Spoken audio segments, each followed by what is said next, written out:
Taliban claims complete capture of Afghanistan's Panjshir. The group takes control of the last Afghan province held by resistance forces, says its spokesman, but opposition forces say the fight will continue. The Taliban has taken complete control of Panjshir province, the last area in Afghanistan held by resistance forces, the group's spokesman said on Monday, as it cemented its control of the country 3 weeks after taking over Kabul. With this victory, our country is completely taken out of the quagmire of war. Chief spokesman Zabihullah Mujahid pictures on social media on Monday showed Taliban members standing in front of the gate of the Panjshir provincial governor's compound. The National Resistance Front (NRF), the anti-Taliban forces in Panjshir Valley, pledged to carry on fighting. The NRF said it was present in strategic positions across the valley, adding the struggle against the Taliban and their partners will continue. Earlier on Monday, the NRF acknowledged suffering considerable battlefield losses and called for a ceasefire. As U.S. Secretary of State Antony Blinken flew to Qatar to try and handle the chaotic aftermath of the U.S. withdrawal from Afghanistan, the NRF proposed in a statement that the Taliban stop its military operations in Panjshir and withdraw its forces. In return, we will direct our forces to refrain from military action, said the statement, according to a report by the AFP news agency.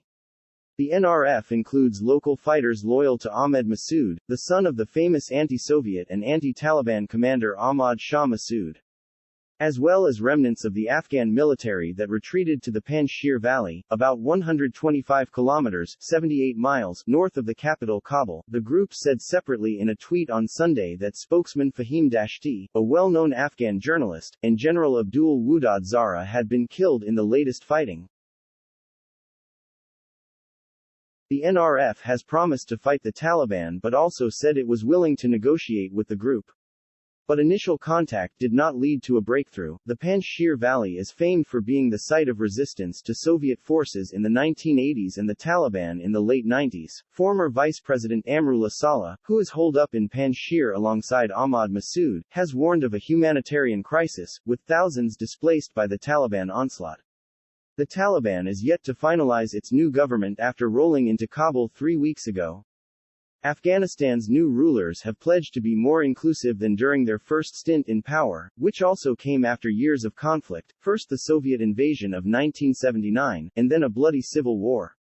They have promised a government that represents Afghanistan's complex ethnic makeup. Women will be allowed to attend university as long as classes are segregated by sex or at least divided by a curtain. Taliban's education authority said in a lengthy document issued on Sunday, but female students will be required to wear a long robe and face veil, as opposed to burqa mandatory under the previous Taliban rule. Women's freedoms in Afghanistan were sharply curtailed under the Taliban's 1996 to 2001 rule. As the Taliban comes to grips with its transition from armed uprising to government, it is facing a host of challenges, including humanitarian needs for which international assistance is critical. UN humanitarian chief Martin Griffiths has arrived in Kabul for days of meetings with the Taliban leadership, which has promised to help. The authorities pledged that the safety and security of humanitarian staff and humanitarian access to people in need will be guaranteed and that humanitarian workers, men and women, will be guaranteed freedom of movement, a statement from United Nations spokesman Stefan Dujarric said.